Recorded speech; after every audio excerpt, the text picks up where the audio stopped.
My ex texted, I'm moving back to town and need a place to stay. Can I crash with you for a few weeks?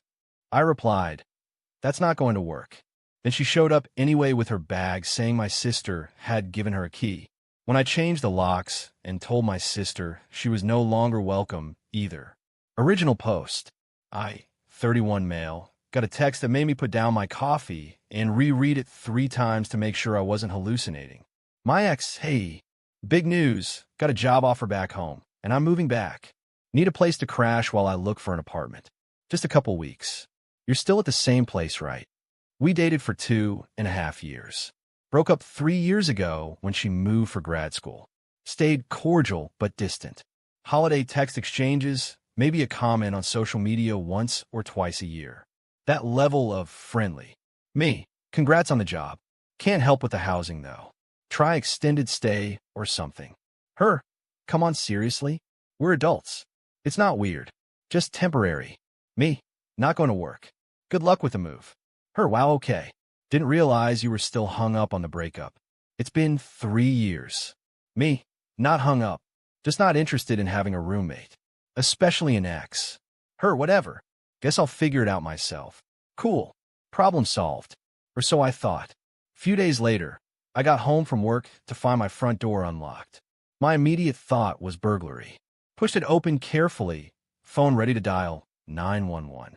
Walked in to find my ex sitting on my couch eating takeout from my favorite Chinese place. 3 massive suitcases lined up against the wall. Moving boxes stacked in a corner. Surprise. I brought General Tso's. Got extra for you. My brain couldn't process what I was seeing. What the hell are you doing in my house? Your sister let me in. She gave me her spare key. Said you were being stubborn and would get over it once I was here. Isn't she the best? My sister, who'd been living with me rent-free for 8 months while she found herself and worked on her art, who had a key for emergencies. She gave you a key? To MY house. Yeah. She said you were just being dramatic in the text and that you don't actually mean no when you say no. You just need to warm up to ideas. I called my sister immediately. She answered sounding way too cheerful. Oh good. She made it. See? I knew you'd be fine with it. You gave her a key to my house. You were being ridiculous. She's not a stranger. You dated for years. Plus she needed help, and you were being selfish. I said no. You say no to everything at first. Remember when I wanted to stay with you? You said no then too, but then you let me, and it's been great. That's completely different, and you asked. You didn't just show up. Because I'm your sister.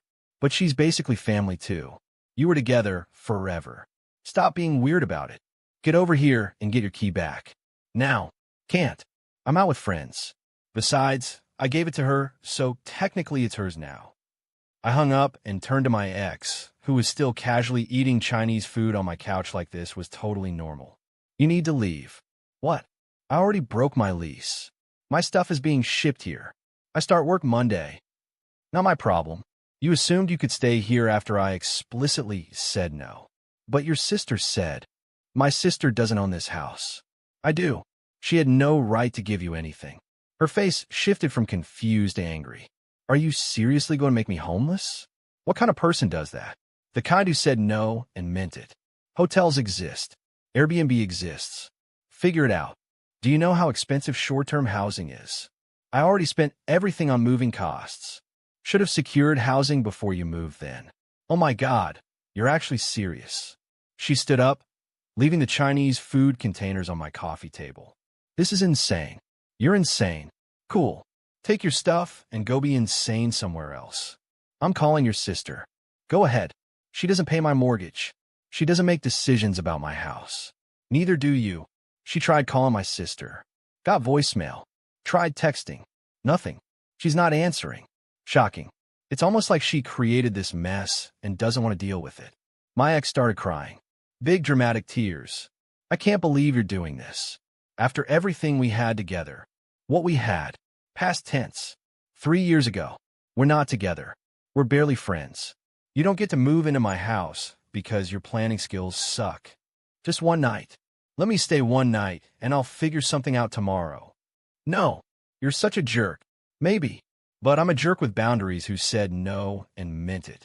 She finally started hauling her suitcases out to her car. Took her 3 trips. The whole time she was muttering about what a terrible person I was, how she couldn't believe I'd changed so much, how the old me would never do this.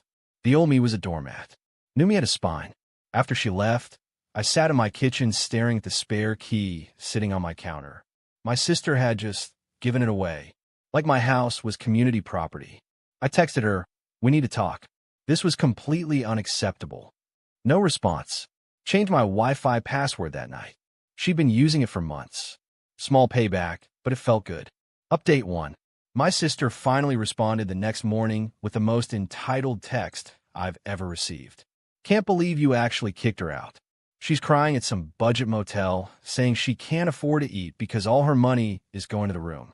You know she's not making it up. She always had money problems. This is on you. This is on her for showing up uninvited. And on you for giving away my key. I was helping someone. What's wrong with you? You violated my trust and my home. Big difference between helping and overriding my explicit no. Mom wants to talk to you. Of course she did. Mom called within minutes. Your sister is very upset. What's this about you throwing your ex-girlfriend out in the cold? She wasn't in the cold. She broke into my house. She didn't break in. Your sister gave her a key. Without my permission. After I said no. Well, maybe you shouldn't have said no. That girl was part of this family for years. You can't just abandon people when they need help. She's not part of this family. We broke up 3 years ago. And I can absolutely say who does and doesn't live in my house. You have a whole guest room sitting empty. It would cost you nothing to let her stay. It would cost me my peace of mind and my boundaries. That's not nothing. You're being selfish. We raised you better than this. You raised me to let people walk all over me. Interesting parenting strategy. Don't you dare take that tone with me. You will apologize to your sister and you will help that poor girl. No on both counts. Sister crossed a major line. She's not welcome here anymore. Silence. Then, you can't ban your own sister from your house. Watch me. She gave away access to my home without permission. That's a deal breaker. You're being ridiculous. She made a mistake. A mistake is forgetting to lock the door. This was a choice. A deliberate decision to override my no because she thought she knew better. Mom started yelling about family loyalty and how I was tearing the family apart. I hung up, blocked my ex's number. Then I got a text from an unknown number. "This is your ex on my coworker's phone. We need to talk. Your sister told me where your spare key is. The one you hide under the rock by the back door." Ice ran through my veins. I'd forgotten about that key. I'd hidden it there 2 years ago and completely forgot about it. Ran outside. The rock was moved. The key was gone. I called a locksmith immediately. Emergency weekend service, $250. Worth every penny. While I waited for the locksmith, my sister showed up. Banged on the door. "Open up. We need to talk about this." I opened the door but kept the chain lock on. "How'd you know about the spare key?" "What?" "The one under the rock. You told her about it." "Oh, that. Yeah. I saw you put there last year." "What?" "She took it. She has a key to my house again." Sister shrugged. "Good. Maybe she can stay there while you're at work, and you don't even have to see her." My jaw actually dropped. "You think that's a solution? Her sneaking into my house when I'm not here. You're making this way bigger than it needs to be. Just let her stay for a few weeks." "No. And you're still not welcome here. Leave. You can't ban me. I'm your sister." "Just did. Goodbye." I closed the door. She banged on it for another 5 minutes before leaving. Locksmith arrived, changed all the locks. Front door, back door, garage door opener. $350 total with a weekend rate. That night I got an email from my ex long, rambling about how she never thought I'd become so cold and heartless. How the person she dated would never treat someone like this. How she was struggling and I was making it worse on purpose. How my sister was the only decent person in my family. Didn't respond. Marked it as spam. Then my phone started ringing. "My dad, your mother is livid. What's going on?" I explained everything. The unwanted house guest, the key situation, my sister's role in all of it. He was quiet for a long time. That's pretty bad." "Which part?" "All of it. Your sister way overstepped. But you're really not letting her come over anymore. She proved I can't trust her with access to my house. So no, she's not coming over. Your mother's going to lose it. That's her choice. I'm not backing down. Didn't think you would. You get that stubbornness from me. He actually sounded proud. Want my advice? Sure. Stand your ground. Your sister's been coddled her whole life. About time someone held her accountable. Just be ready for the fallout. Already dealing with it. It's going to get worse before it gets better. He wasn't wrong. Update 2. The fallout started Monday morning. I got a call from my boss. Hey, got a weird call from someone claiming to be your landlord. Said there's some kind of dispute about the property. My stomach dropped. I don't have a landlord. I own my house. That's what I figured. Just wanted to check. The person was asking about your employment status and salary. Wouldn't say why. I told them I couldn't discuss employee information. Did they give a name? No. Just said they were verifying information for a housing dispute. Female voice. After we hung up, I sat at my desk trying to figure out what was happening. Someone was calling my work, pretending to be my landlord. Why would? Oh no. I call my mortgage company. Has anyone called recently asking about my account? Let me check. Yes, actually. Yesterday afternoon, someone claiming to be your spouse asked about making a payment. We told them they needed account authorization to discuss details. I'm not married. I don't have a spouse. Can you flag my account for fraud attempts? Absolutely. We'll add security notes. Then I called my homeowner's insurance. Same story. Someone had called asking about the policy, claiming to be a household member. My ex was trying to what? Establish she lived there? Get information to use against me? I called the police non-emergency line. Explained the situation. They said unless she actually showed up and tried to enter, there wasn't much they could do. But they'd file a report for documentation. That night, my sister sent a text from a different number. This is getting out of hand. Ex is freaking out. She's saying you're ruining her life. Just let her stay there for a few weeks. Is that so hard? Don't contact me from new numbers. This is harassment. I'm trying to fix this. You created this. The fix is leaving me alone. Mom says you need to get over yourself. Mom doesn't pay my mortgage. The mortgage they helped you with. A gift 3 years ago doesn't give them ownership rights. Done with this conversation. I blocked that number too. Wednesday, I came home to find notice on my door. From code enforcement. Anonymous complaint about illegal occupancy and unpermitted rental activity. What the hell? Called code enforcement. They said someone reported I was running an illegal short-term rental without a permit. They need to schedule an inspection. I'm not running any kind of rental. I live here alone. We still need to verify. It's policy when we receive complaints. I scheduled it for that weekend. Took time to document everything, my mortgage statements, my deed, my utility bills, everything proving I live there alone and own the property. The inspector came, looked around, saw it was clearly just my residence. Marked the complaint as unfounded. Any idea who might have called this in? I asked. Anonymous complaints are common in neighbor disputes. Could be anyone. It's not a neighbor dispute. It's my ex-girlfriend and my sister harassing me. He gave me a sympathetic look. Might want to lawyer up if it continues. This kind of thing can escalate. That was Friday. Saturday morning, the real nuclear option hit. My parents showed up. Both of them. With my sister and my ex. I watched through the doorbell camera as they approached. Didn't open the door. We know you're home. We need to talk. Mom shouting. I use a speaker. No. Open this door right now. No. You're trespassing. This is family business. The family member in question is banned. The ex-girlfriend is not welcome. Leave. My ex stepped up to the camera. Please. I'm sorry about everything. I just need a place to stay for a little while. I'll pay rent. No. I'm desperate. I'm living in my car. That was a lie. My sister had posted Instagram stories from a coffee shop earlier, tagged with my ex, both of them looking perfectly fine. Not my problem. Dad spoke up. Son, just open the door. Let's talk like adults. I'm being an adult. Adults respect boundaries. Adults don't show up at houses after being told no. Your mother wants to see you. She can see me when she's not trying to force me to house someone against my will. Mom started crying. Big dramatic sobs. My own son won't even talk to me. You're using tears to manipulate me. It's not working. My sister. You've turned into such a jerk. The old you would never. The old me was a pushover who let people walk all over him. Yeah, I've changed. Deal with it. They stayed there for 20 minutes. Yelling, pleading, crying, threatening. I didn't open the door. Finally, Dad convinced them to leave. But as they were walking away, I heard my sister say to my ex, "Don't worry, I have a plan." That was ominous. Sunday morning, I woke up to my phone exploding.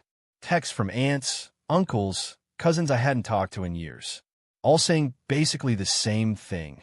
"Can't believe what you did to your ex, and your sister is devastated, and family should help family." My sister had posted on social media a long sob story about how I'd become cruel and heartless, how I kicked a homeless woman out onto the streets, how I banned my own sister from my life for trying to do a good deed, how our parents were heartbroken. The post had 200 shares, comments full of people calling me every name in the book. I could have posted my side, could have explained the full story. Instead, I screenshot everything. Every text where I said no. Every instance of them ignoring my boundaries. The code enforcement harassment. The calls to my work. And I took it to a lawyer. Monday morning, I had a consultation. The lawyer looked at everything and nodded. This is harassment. Possibly trespassing. The false reports could be criminal. Want to send a cease and desist. To all of them, we could do a joint letter to your ex and sister. Your parents too if you want. Do it. He drafted it that day. Formal legal letterhead. Outlined every instance of harassment, boundary violation, and false reporting. Stated that any further contact would result in legal action, including restraining orders and civil suits. Cost me $400. Worth every cent. The letters went out certified, mailed Tuesday. By Wednesday afternoon, my phone had gone completely silent. Thursday, my dad called from a number I didn't have blocked. We got the letter. Good. Was that necessary? Yes. They wouldn't stop. Your mother is beside herself. She'll get over it. Your sister is talking about moving out of state. Cool. You really don't care? I care about my boundaries being respected. Since that wasn't happening, I escalated. They can be mad all they want. They're the ones who kept pushing after being told no. He sighed. For what it's worth, I think your sister needed this wake-up call. She's been entitled for too long. Your mother babied her. This might actually help her grow up. Or she'll just find new people to manipulate. Probably. But that's not your problem anymore. We talked for a bit longer. He was the only one who seemed to get it. Everyone else was stuck on but family and couldn't see past that to the actual issue. Final update.